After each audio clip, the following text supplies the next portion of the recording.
In our first story, Behind Mansion Walls. In the golden age of giving, a noble family shares its fortune. Public service was something that was just expected. Until greed destroys the legacy. She just never seemed to have enough. She always wanted more. And later, when wealth is an addiction, we need more money. Let's get more money. some will sell their souls to get a hit. Like most evils in the world, this was all motivated by greed. We can understand murder in a highly charged emotional circumstance. But murder for money, murder for wealth is so cold. I'm Christopher Mason. Behind mansion walls, there's no crime in having millions of dollars. It's how you acquire them that's important. Honestly, or with a touch of fatal greed.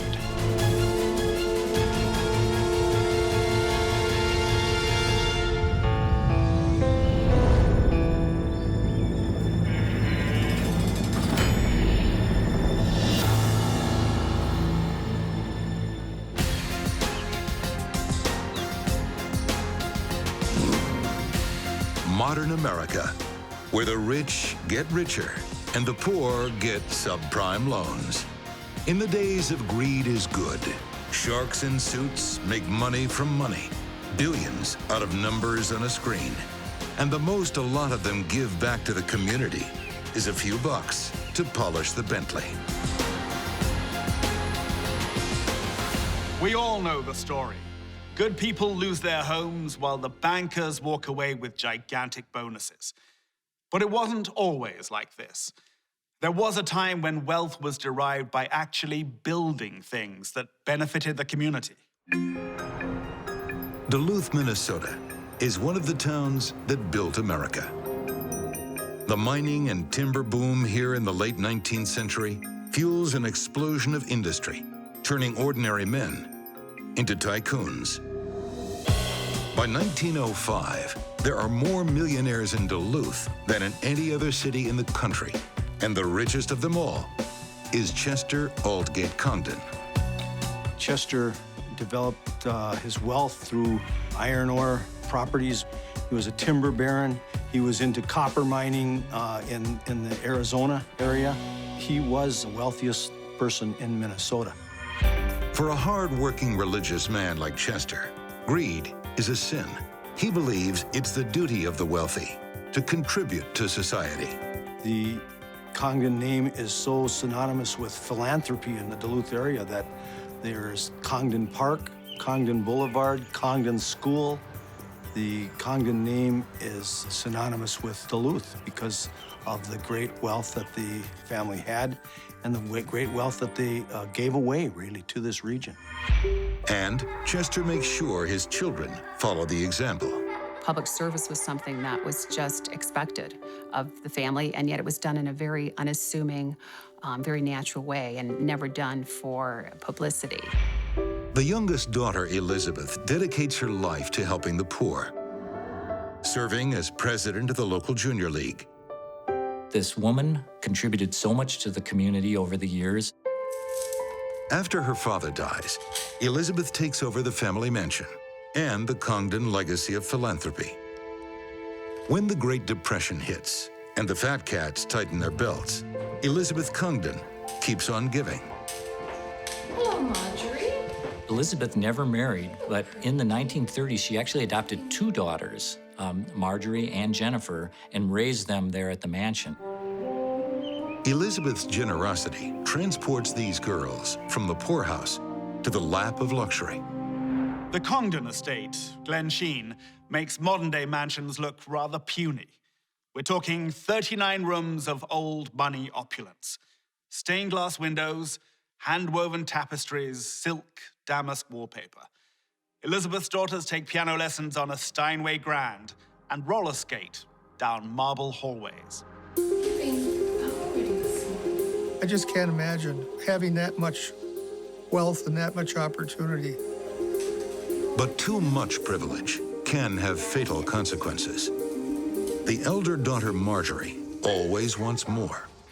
Elisabeth Congdon did everything for this daughter, but with all of that, with that silver spoon that was placed in her mouth by adoption, nothing could be enough. You don't love me, do you? Marjorie, from an early age, showed signs of classic sociopathic behavior.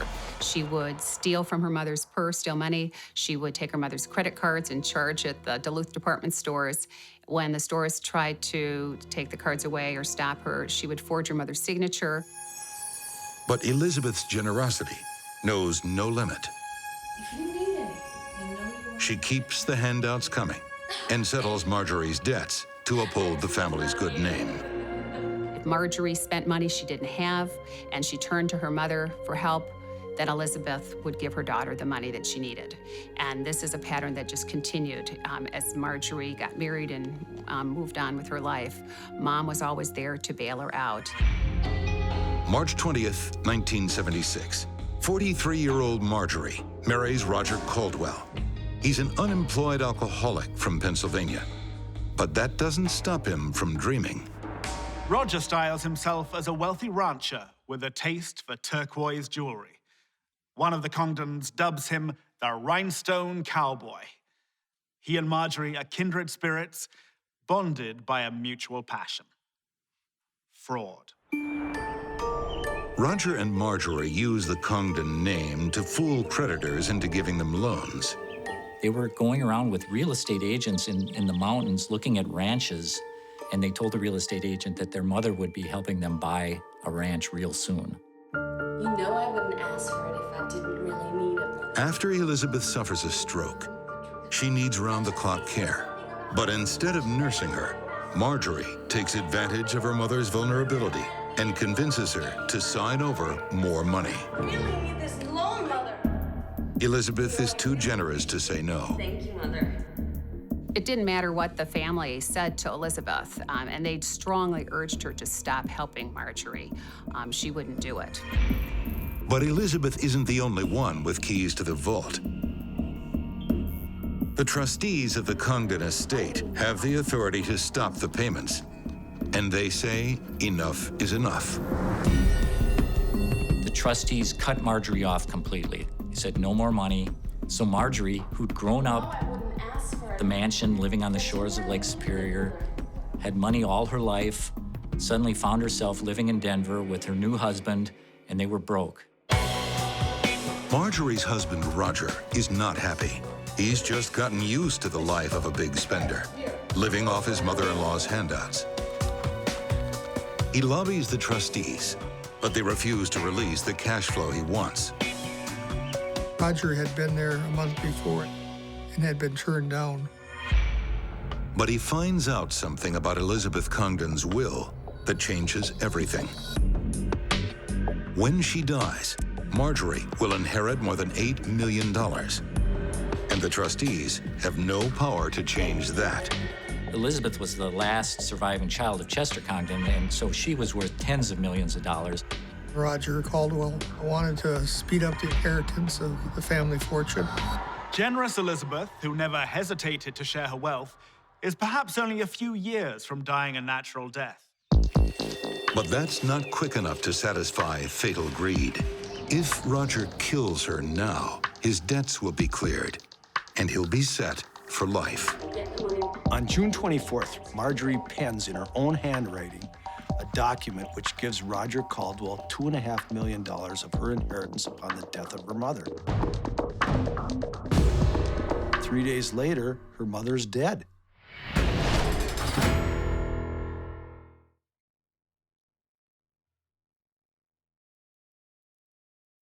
Lurking in the private woodlands of the Congdon family estate in Duluth, Minnesota, is a man consumed by fatal greed. He was watching the mansion for the lights to go out. Roger Caldwell wants to fast-track his wife Marjorie's inheritance to cover their massive debts and set them up for a life of luxury. It was nothing more than greed and not being willing to wait for the inheritance that set things in motion. To get the payout, he's willing to murder his helpless mother-in-law, Elisabeth Congdon, who spent her life helping the needy. She's 83 years old and partially paralyzed.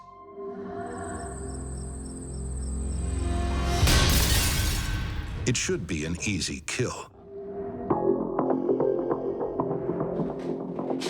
But there's one thing Roger hasn't thought of. Someone else is in the mansion that night. Velma Pietola was the nurse on duty that night, and she heard something out on the stairway and went with a flashlight to investigate. There was a battle on that staircase. Roger knocks the nurse down, but it's not over yet.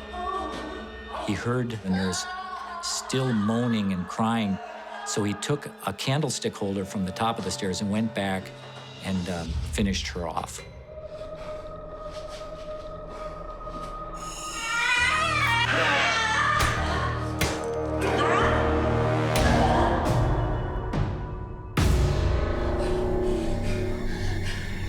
Blinded by greed, Roger has become a monster. And the worst is yet to come. Now, poor Elisabeth, who gave everything, is about to have her life stolen from her. She resisted to the point where her nose was abraded. The skin had come off her nose from rubbing her face on the bottom of the pillow. Two elderly women shown no mercy by a money-hungry murderer. He even slips the jewelry from his mother-in-law's lifeless hands. Then, Roger ransacks the house and escapes into the night. On June 27, 1977, when the bodies of Elisabeth Congdon and Velma Pietola were discovered, it sent shockwaves across Duluth, across this entire region, across the entire state. It was part of front-page news as far away as Hawaii. Everyone wants to know, who killed Elisabeth Congdon? It's not long before suspicion falls on Roger Caldwell. Shortly after I arrived there, the other two detectives told me about what they were hearing about Marjorie and Roger and their financial problems. Congdon family members tell investigators they believe Roger Caldwell is involved. And Roger has left some telltale signs at the scene. We had physical evidence that placed Roger Caldwell at the murder scene as well. Some comparison of hair evidence and some blood evidence. But something doesn't add up. Roger had only been to the mansion once in his life and had only been into the lower level, had never been upstairs to the bedrooms, and really wouldn't have had a good first-hand knowledge of the layout of the mansion. With 39 rooms to choose from, how did Roger know exactly where to find Elisabeth? And then the Congdon family drops a bombshell. This is not the first attempt on Elisabeth's life. 3 years earlier, Elisabeth became seriously ill after eating homemade marmalade. The next day, a powerful sedative, not on Elisabeth's schedule of medications, was discovered in her system. Whispers at the time suggested her daughter Marjorie may have been involved. The family found out about it through a blood test. Detective Gary Waller recalls the shocking revelation that cast a cloud of suspicion over Marjorie. The family suspected foul play, but they chose not to alert the authorities. It seems that may have been a grave mistake. The family never, ever brought this to our attention in 1974. Wealthy families, they don't want people looking inside. You know, they take care of things themselves, but they could hardly take care of 2 dead bodies in the house. And on top of that, This could blow the case wide open. all we have to do is get you inside the house. Detectives hatch a theory. We've got to do this now. So, imagine what They now believe Roger and Marjorie could be involved in the murders. These things can put my neck in a noose. I overheard some of the police officers talking about Colorado. you need to just chill. But my neck's on the line. Detectives get a tip that Roger and Marjorie are living in a motel room in Denver. You have no respect whatsoever. The cops have a search warrant, and it doesn't take them long to hit the jackpot. Fruits of the crime are actually in their possession. Rather clever of her. Looks like it'll be an easy bust. I see it time and time again. When greed is the motive, caution goes out the window.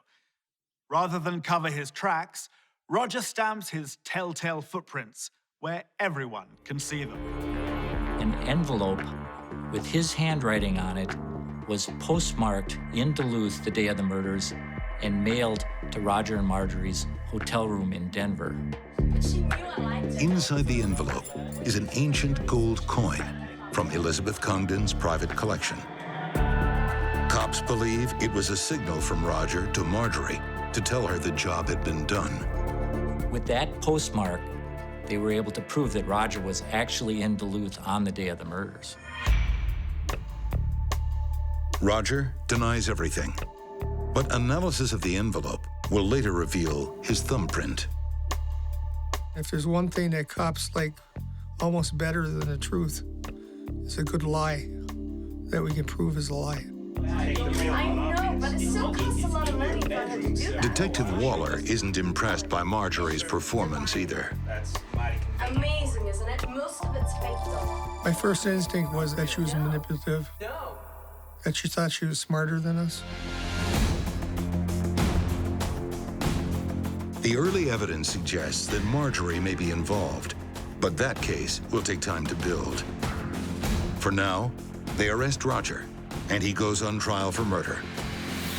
The evidence against him is piled high as the Glensheen mansion rooftop. He was in possession of the goods stolen from the mansion. His blood was found at the scene of the murders. We had hair evidence, and we had this contract. This document written by Marjorie 3 days before the murders on June 24th, 1977, that gave Roger $2.5 million of her $8 million inheritance upon the death of her mother. And they both signed off on it. It's a contract. July 10th, 1978. Roger Caldwell gets back-to-back life sentences for 2 counts of first-degree murder. Emboldened by the result, the next day, Minnesota authorities arrest Marjorie on murder and conspiracy charges. Marjorie commits over $1 million of her future inheritance to a top attorney and some expert testimony to defend herself. She was able to afford some of the same expert witnesses at her trial that O.J. Simpson had at his trial. In Marjorie's trial, there was some new evidence that popped up, including an expert who said maybe that thumbprint that helped convict Roger really wasn't Roger's thumbprint. Marjorie's legal team casts reasonable doubt all over the evidence from Roger's trial, blowing the prosecution's case apart. Marjorie is acquitted of all charges and walks free. Those who had questioned her innocence are left to rethink their suspicions. Was Roger acting alone after all? Here's the deal. Only one person knows for sure if Marjorie was the mastermind, Roger Caldwell, and he's not talking. Based on Marjorie's lawyer's thrashing of the evidence that convicted Roger, Caldwell appeals his sentence and is offered an incredible plea bargain. If he signs a confession for second-degree murder, he'll walk free based on time already served. Or he can go back to trial. He said he thought about it for about 3 or 4 seconds and said, "Where do I sign?" Justice was not served by the plea bargain. For Roger Caldwell to only spend 5 years in prison for these horrific murders of Elisabeth Congdon and her nurse, justice wasn't done. In his confession, Roger doesn't point the finger at Marjorie or provide any new information. He always just stuck to the very basic outline of breaking into the house, surprising the nurse on the stairway, and going up and killing Miss Congdon. In the end, Roger never saw any of the spoils from that fateful night. And Marjorie only received about a quarter of her inheritance. Most of it went to the lawyers. In the game of fatal greed, everybody loses. This was a crime committed for greed, truly fatal greed. Back in Duluth, the locals still mourn the loss of their great benefactor, Elisabeth Congdon. With her death, the golden era of giving comes to a tragic end, and the days of greed is good begin. After years of waiting in vain for his share of the Congdon fortune, Roger Caldwell kills himself in despair. Today, Marjorie Congdon lives in Tucson, Arizona, on probation for fraud. The Congdon name still holds its place in Minnesota history, with some memories happier than others. Still to come, behind mansion walls. For the princes of Beverly Hills, a lavish lifestyle is a birthright. They spent money on anything they wanted to spend money on. But for an exclusive band of brothers, too much is not enough. And they'll learn that the con game is not for boys. This was way more than any of these kids had bargained for.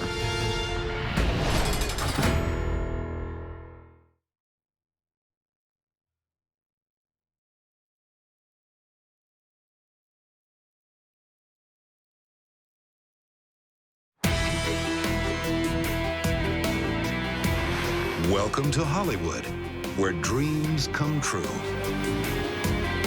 You can reinvent yourself in this town. Just ask Joe Hunt. His name used to be Joe Gamsky, but he changed it to Hunt because that name has a rich lineage. The Hunt family of Texas is one of the wealthiest oil dynasties in history. The perfect profile for the kind of guy Joe Hunt wants to become. A billionaire. Joe Hunt went to Harvard Boys School, and his parents did not have any money. He saw all this wealth there, and of course, the first thing that he was thinking of is the wealth and how he was amongst the wealth and wanted to be part of the wealth. Joe's real family doesn't have an oil fortune. Luckily, he's a gifted student and has his tuition paid through a scholarship. But his humble roots make him an outcast at the exclusive Harvard School for Boys. Joe was a scholarship kid surrounded by rich kids. And I think that shaped him a lot, that sense of being both the smartest kid in the room and the poorest kid in the room. He definitely thought that he deserved everything that they had, money, and he was going to do no matter what he had to do to accomplish that.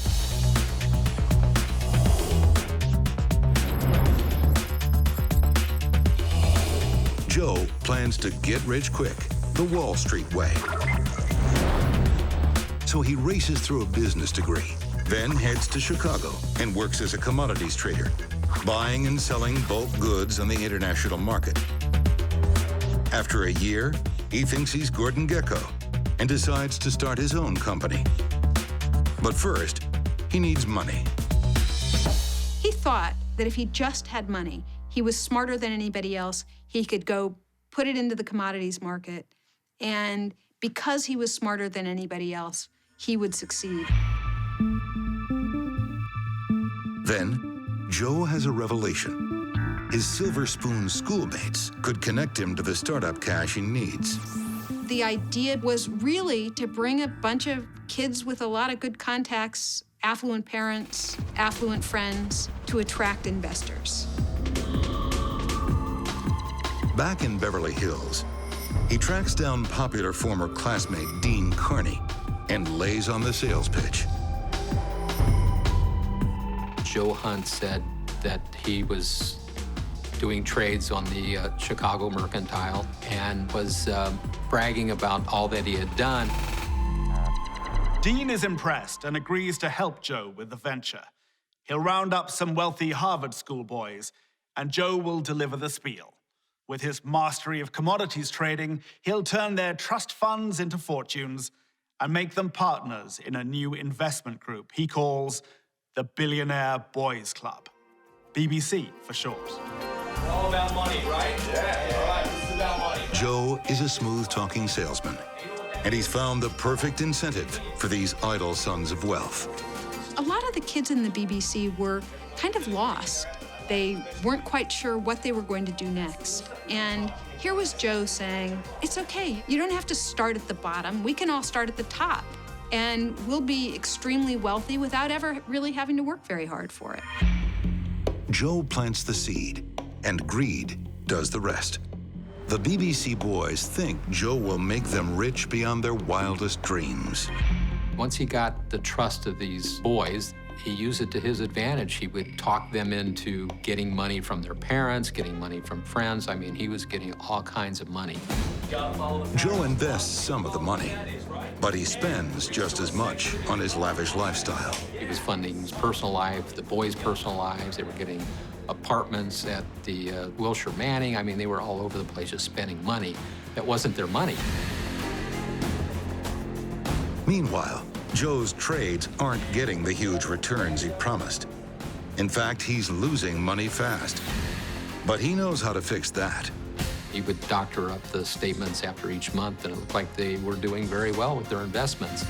By faking the impressive returns, Joe maintains a steady flow of eager investors. Joe Hunt's School of Finance sounds more Bernie Madoff than Gordon Gekko. He's not only robbing Peter to pay Paul, he's robbing them both to pay himself. A classic Ponzi scheme. When people asked to get paid, he would pay by getting other people's money. He didn't hesitate to lie, to cheat. He continued to live in the style that he was becoming accustomed, without letting them know that really their money was just gone. Japan, I love Japan. And even when some folks get burned, Joe's smooth talk keeps their wallets wide open. Dean Kearney's parents put $50,000 in and lost it, and Joe actually talked them into investing another $50,000 or so. I mean, that's how good he was. Happy, so you should be happy. Joe's tactics have placed him on a slippery slope, but he still thinks he can win big the Wall Street way, like a true player. He still believed at that point that if he just had enough money to put in the commodities market, he could make a killing. Then, a golden opportunity knocks. Joe lands a whale of an investor in Beverly Hills big shot, Ron Levin. Levin is a notorious player, and he sees a lot of potential in Joe Hunt. I like your presentation. It's missing one thing. He lays down $5 million for Joe to invest as he pleases. I like that too. Hey, you okay with that figure? I love it, Ron. Awesome. Joe gets a chance to wipe out all his debts and make some real-life super profits for the Billionaire Boys Club. But he has no idea what he's getting himself into.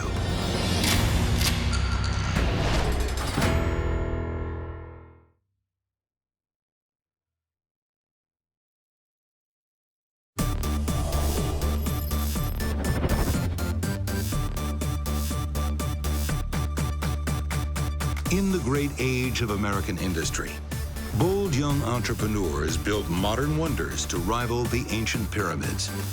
In the 1980s, they built pyramid schemes. Smooth-talking Joe Hunt is a poster child for this era of excess. Joe Hunt acquired a lifestyle before he really acquired a living.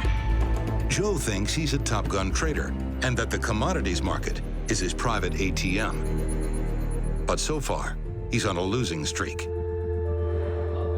Then, Beverly Hills player Ron Levin gives Joe a $5 million chance to prove himself. But there's a catch. Joe can only trade the money through Ron's personal brokerage account.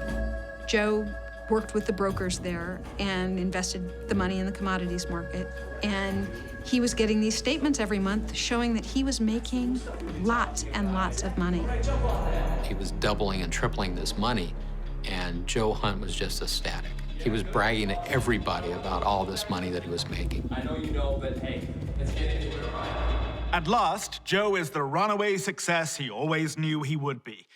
The account statements show he's turned Ron's $5 million into almost 14. More than $8 million profit. For now, it's just numbers on a page. But that's not going to stop him spending. Big time. BBC company policy is buy now, pay later. He went out and bought a motorcycles and went out to these big dinners and clothes and so on and so forth. And they had cars. I mean, they had nice cars.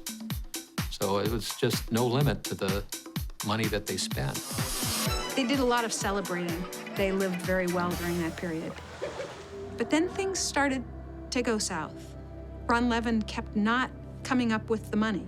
Joe would say to him, "We've made all this money, half of it is mine.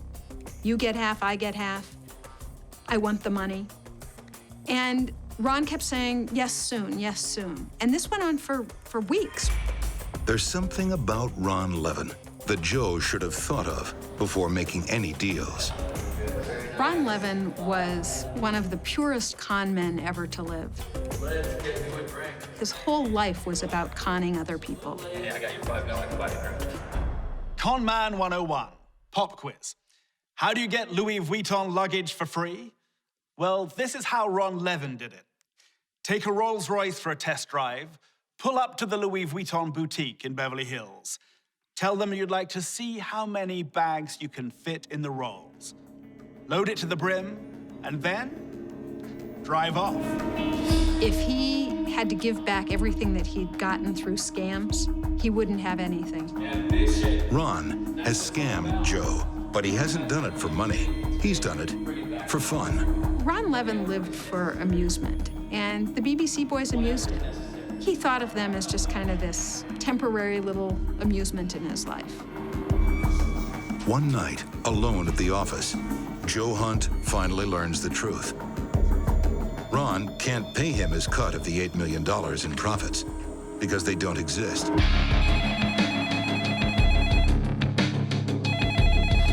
Pick up the phone. Ron's $5 million investment account was a phony, and the brokers Joe thought he was trading with were in on the joke. The entire investment had been a scam. There was no money from the start. And what Joe Hunt thought were real earnings were really earnings only on paper. Looks like Conman Jr. got outsmarted by Conman Sr. To Ron, it's just a harmless bit of fun between colleagues. But Joe is not laughing. It made him look like a fool within the Billionaire Boys Club. I mean, here he is bragging that they've made all this money. He's going around, he's dancing around the office, showing the statements and being the big shot, and now he's looking like a fool. The BBC has spent millions on false credit, and there's an ever-growing list of investors waiting to get paid. But Joe has a plan to hide the truth and save the BBC from collapse.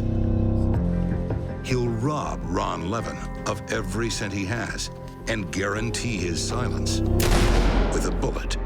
Joe Hunt was very methodical. He did to-do lists for everything. So when he decided to kill Ron Levin, he made a to-do list. On a yellow legal pad, he wrote out things like kill dog, tape mouth, close curtains. It was a to-do list to kill somebody. Joe confides his plan to BBC co-founder Dean Kearney. But he knows pretty boy Dean isn't the right man for the job. Joe has someone else in mind. The BBC bodyguard, Jim Pittman, a former bodybuilder with a fondness for guns. After making his careful to-do list, Joe Hunt and Jim Pittman went to Ron Levin's house one night.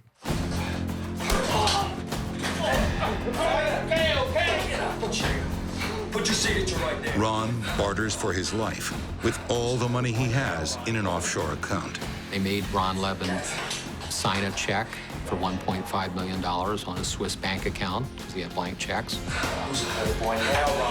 But it's the last check Ron Levin will ever sign.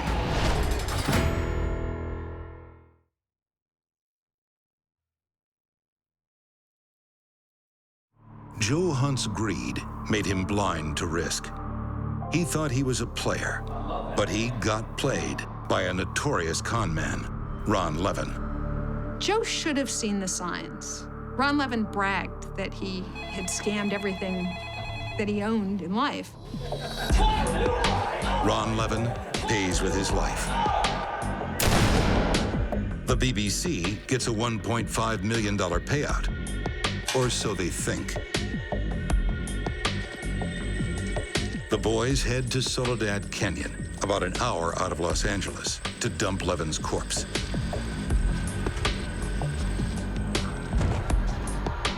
In this remote location, it's unlikely the body will ever be found. But they're not taking any risks. They shoot up Ron Levin's face to disguise his identity. In the game of fatal greed, Joe Hunt has graduated with flying colors. At first, he conned investors into bankrolling his ambitions and his lifestyle. Then he lied and cheated to cover his debts. Now, he murders for money. Back in Beverly Hills, Joe Hunt tries to cash in his blood ransom. The $1.5 million should be just enough to keep the BBC afloat.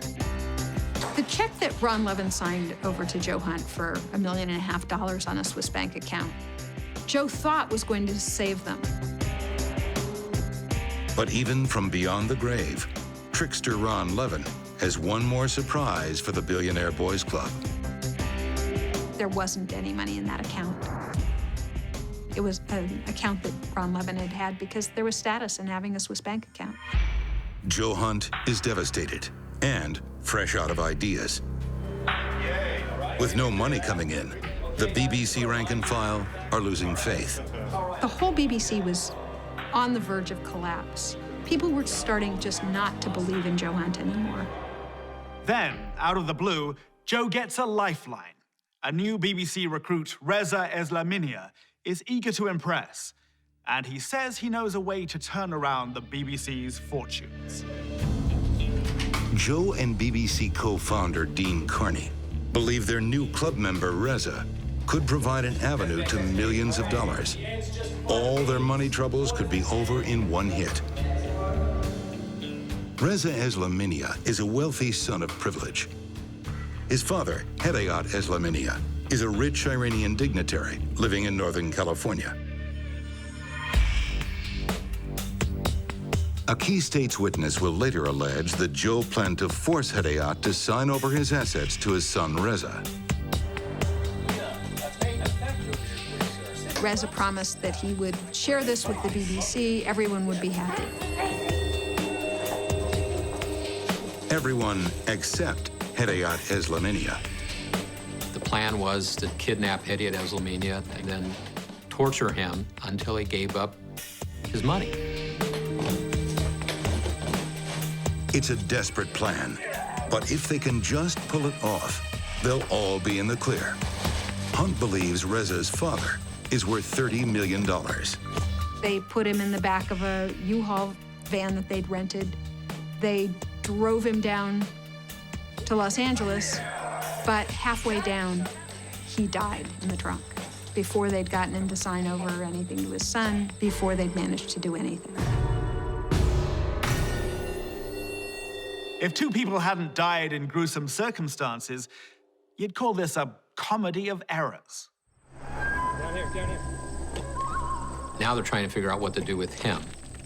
And they decide that, well, let's take him up to the hills where we buried Ron Levin.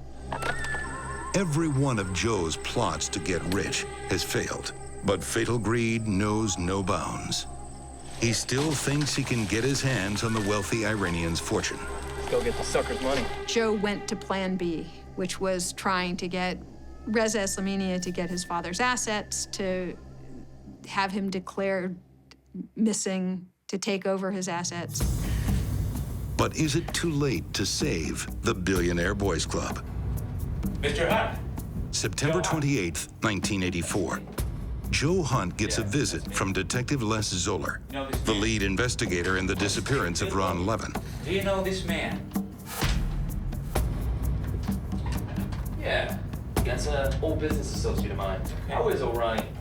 Well, as a matter of fact, Joe plays it cool. But the detective has an ace up his sleeve. You know anything about that list? When Detective Zoller searched Ron Levin's house, he found something that Joe Hunt should have buried along with the body. Joe Hunt's to-do list, which Joe Hunt had left behind the night that they killed Ron Levin. Oops. Perhaps the last item on that list should have been, don't leave the list behind. A bit of an oversight, wouldn't you say? I would say that that was a pretty major oversight. You wrote this list, didn't you? I'm not going to say anything more until I have a lawyer. So you're saying this is not your handwriting? I have nothing to say. Well, I'm gonna be seeing you, boy. I gave him a copy of this 7-page to-do list. And I said, what can you tell us about that? And he starts looking at it, and his whole demeanor changed. Joe's to-do list is vital incriminating evidence, but it's only the beginning. The whole corrupt empire of the Billionaire Boys Club is about to be blown to pieces from within. Dean Kearney got to a point where he realized what he was involved in, and he couldn't live with himself. Dean Kearney spills the beans on the entire operation. Dean Kearney was one of the few people that had the full knowledge of what was going on in the Billionaire Boys Club. He takes Detective Zoller up to Soledad Canyon to look for the bodies.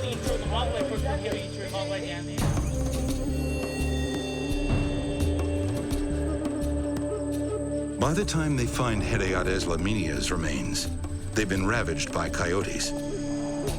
Ron Levin's body is never found. The to-do list was probably the most important piece of physical evidence.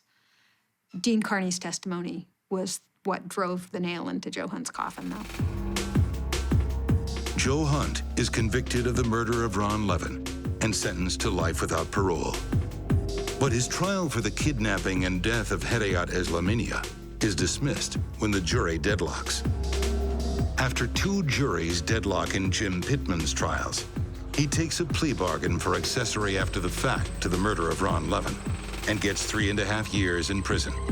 Then, in a television interview after his release, he admits to the murder, knowing he can't be tried again because of double jeopardy. Dean Kearney enters witness protection and is given a new identity. Joe Hunt wanted to be a billionaire. Then he racked up massive debts and became a murderer instead. But he still dreams of success. In Folsom Prison, California, Joe has reinvented himself yet again as an author of fantasy fiction. Perhaps in his stories, he's finally the billionaire he could never be in real life.